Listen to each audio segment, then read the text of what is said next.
साथियों, शीर्ष स्थिति कानों के ऊपर रखी गई है और माथे से गर्दन तक नापी जाती है। इसके अनुसार मान लें हला की लंबाई 100 है, चौड़ाई को उसका अंश माना गया है। यदि सिर अनुपातिक रूप से चौड़ा है और ऊपर से पूरी तरह गोल है, इससे शीर्ष स्तर बढ़ जाता है। जब यह 80 से ऊपर होता है तो उस खोपड़ी को लघु शीर्ष कहा जाता है। जब यह 75 से कम होता है तो उसे दीर्घ शीर्ष कहते हैं। 75 से 80 के बीच के आकार वाले को बीच शीर्ष कहते हैं। यह परिभाषिक शब्दावली है। साहित्य में प्रजाति के सवाल में यही प्रचलित हो गए हैं। इससे अनभिज्ञ रहने पर स्थिति स्पष्ट नहीं होगी। यदि हम इनका प्रचलित नाम न देंगे तो यह त्रुटि होगी। बीच शीर्ष का समानांतर शब्द दरमियाना है। कपाल की चौड़ाई माथे की 3/4 से 4/5 होनी चाहिए। दीर्घ शीर्ष का अर्थ है लंबी खोपड़ी। कपाल की चौड़ाई लंबाई का 4/5 होना चाहिए। चेहरे की स्थिति सिर के अनुपात में मुखाकृति से संबंधित होती है। आमतौर पर यह पाया जाता है कि अपेक्षाकृत बड़ी खोपड़ी वाले की मुखाकृति गोल होती है, जिसमें गाल की हड्डी थोड़ी से माथे की ऊंचाई के अनुरूप होती है। माप लेने में एक रूपता न होने के कारण सही तुलना नहीं हो पाती है। फिर भी यह नियम निरापद है, अर्थात लंबी खोपड़ी अंडाकार चेहरा, छोटी खोपड़ी तो गोल चेहरा। निर्विज्ञान के इन मापदंडों को अपनाते हुए प्रजातियों के संबंध में उत्कृष्ट विद्वान इस निष्कर्ष पर पहुंचे हैं कि यूरोप के लोग खोपड़ी और मुखाकृति की दृष्टि से 3 भागों में बांटे जा सकते हैं, जो अलग से तालिका में दिए गए हैं। ट्यूटोनिक प्रजाति, सिर लंबा, चेहरा लंबा, बाल बहुत हल्के, आंखें नीली, कद लंबा, नाक पतली ऊंची।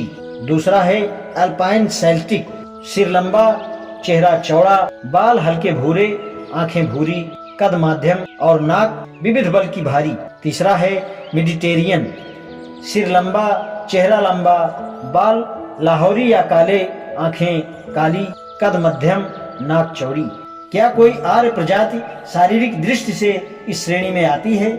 इस विषय में 2 विचार हैं। एक विचार आर्य जाति के अस्तित्व के संबंध में है।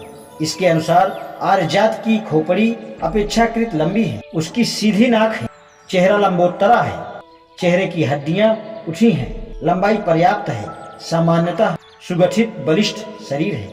दूसरा विचार प्रोफेसर मैक्स मूलर का है।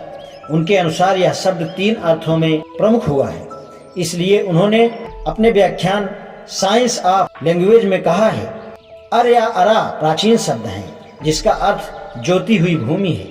ये शब्द संस्कृत भाषा से लुप्त हो गए हैं, किंतु ग्रीक भाषा में एरा के रूप में आज भी सुरक्षित है।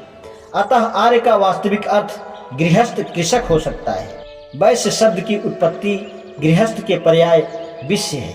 मनुपुत्री इड़ा का अर्थ भी ज्योति हुई या खोदी हुई भूमि है और संभवतः यह अरा का परिवर्तित स्वरूप है। दूसरे शब्दों में यह आभास होता है कि वह जमीन जोतते हैं। इस संबंध में मैक्स मूलर का विचार है, आर्य का अर्थ है भूमि को जोतने वाला। ऐसा मालूम होता है कि आर्यों ने अपने लिए इस नाम का चयन किया होगा। अश्व की भांति त्वरित गति से खाना बदोश जाति तुरानी इसका प्रत्यक्ष उदाहरण है। तीसरे आर्य अर्थ का उपयोग सामान्यतः वैश्य कृषक जाति के लिए किया गया है।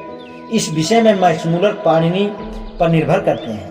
आर्य शब्द का चौथा अर्थ श्रेष्ठ कुल में उत्पन्न भी होता है। मैक्स मूलर का विचार है, आर्य कोई जाति या नस्ल नहीं वरन एक भाषा है। इसका आशय भाषा के सिवाय कुछ नहीं है, उसे बोलने वाला आर्य है। आज इतना ही, शेष कल। धन्यवाद।